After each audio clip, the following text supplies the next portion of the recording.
Remember day 9 বিচারহীন 24 দিন।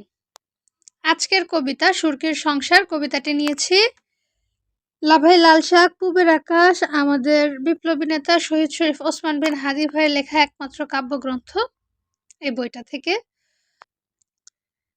তো প্রথমে বলা হয়েছে, দেখো ধ্বনি, বর্ণ, শব্দ, এমনকি বিরাম চিহ্নও সবাইকে নিয়েই তো ভাষার সংসার। তার মানে আমরা যখন বাংলা ব্যাকরণ পড়ি, আমাদের প্রথম ধাপটাই শুরু হয় ধ্বনি দিয়ে। মুখ থেকে যা বের হয় তাই হচ্ছে সহজ ভাষায় ধ্বনি। ধ্বনির লিখিত রূপ বর্ণ, একাধিক বর্ণ মিলে শব্দ, শব্দ থেকে বাক্য, বাক্য থেকে হচ্ছে ভাষা।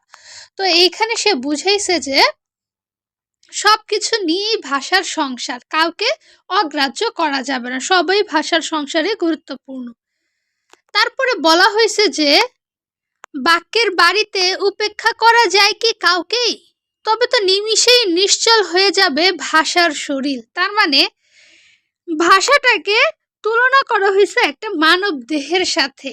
যদি হাতকে বাদ দিয়ে দিই তাহলেও মানব শরীর স্বয়ংসম্পূর্ণ না, চোখকে বাদ দিল মানে সবাই হচ্ছে এখানে গুরুত্বপূর্ণ। তার পরের প্যারায় বলা হয়েছে, তেমনি আমি একাই তো আর সমস্ত আমি নই, আমি দরদের দোয়াত, পুরা পুরা প্রচ্ছদ, আমি ছেঁড়া ব্যাগে আধ ভেজা বানানের বই।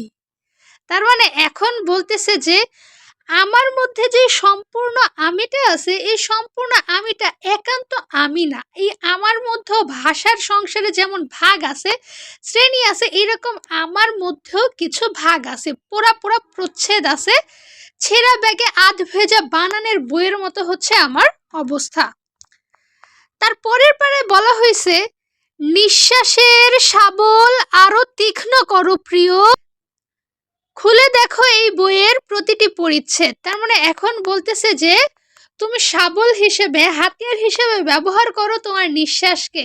আমার ভিতরে ঝেঁকে দেখো, আমার ভিতরের যেই পরিচ্ছেদগুলো আছে তুমি প্রত্যেকটা ঘুরে ঘুরে দেখো, তন্ন তন্ন করে উল্টে দেখো এর প্রতিটি পাতা, এখানে ভক্তির বীজ বনে প্রিয়তম প্রীতা, অক্ষর হয়ে খেলা করে মা বোন ভ্রাতা। তার মানে এই যে আমার ভেতরে, আমার মধ্যে যে ভক্তি আছে, শ্রদ্ধা আছে, এইটার যে বীজ, এই বীজ বপন করতে হচ্ছে আমার প্রিয়তম বাবা, আর অক্ষর নিয়ে খেলাধুলা করে হচ্ছে আমার মা বোন ভ্রাতা মানে হচ্ছে ভাই।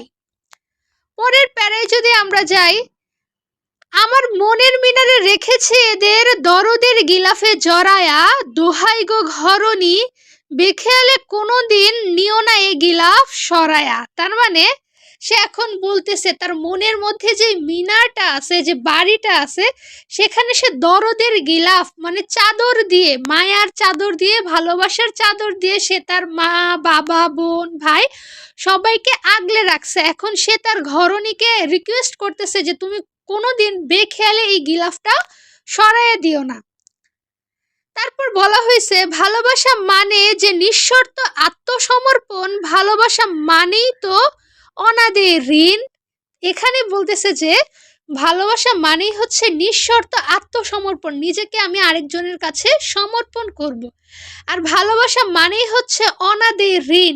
যে মিনার গড়েছি আমি ভালোবাসার সুরকিতে, সেই মিনারের শুধু তুমি মুয়াজ্জিন।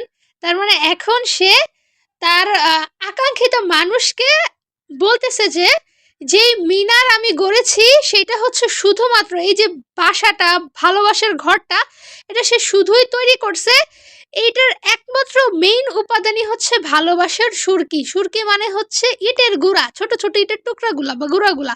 তো সে বলতেছে যে আমি এই ভালোবাসার সুরকি দিয়েই আমার মিনারটা গড়েছি, আর এই মিনারের একমাত্র মুয়াজ্জিন হচ্ছ তুমি। কি অসম্ভব সুন্দর এই লেখাটা। অ্যাট লাস্ট একটা কথাই বলবো, আজকে জানুয়ারির 5 তারিখ, তার মানে 36শে ডিসেম্বর, যতদিন না আমার ভাইয়ের খুনের বিচার পাচ্ছি এই ডিসেম্বর আমাদের জন্য শেষ হবে না। We are Osman Hadi, justice for Osman Hadi. Osman Hadi সব সময় আমাদের বাংলাদেশের প্রতিটা ক্ষেত্রে প্রাসঙ্গিক। যেমন প্রাসঙ্গিক আমাদের শেরে বাংলা একে ফজলুল হক, যেমন প্রাসঙ্গিক মাওলানা ভাসানী, ঠিক তেমন প্রাসঙ্গিক আমাদের ওসমান হাদি।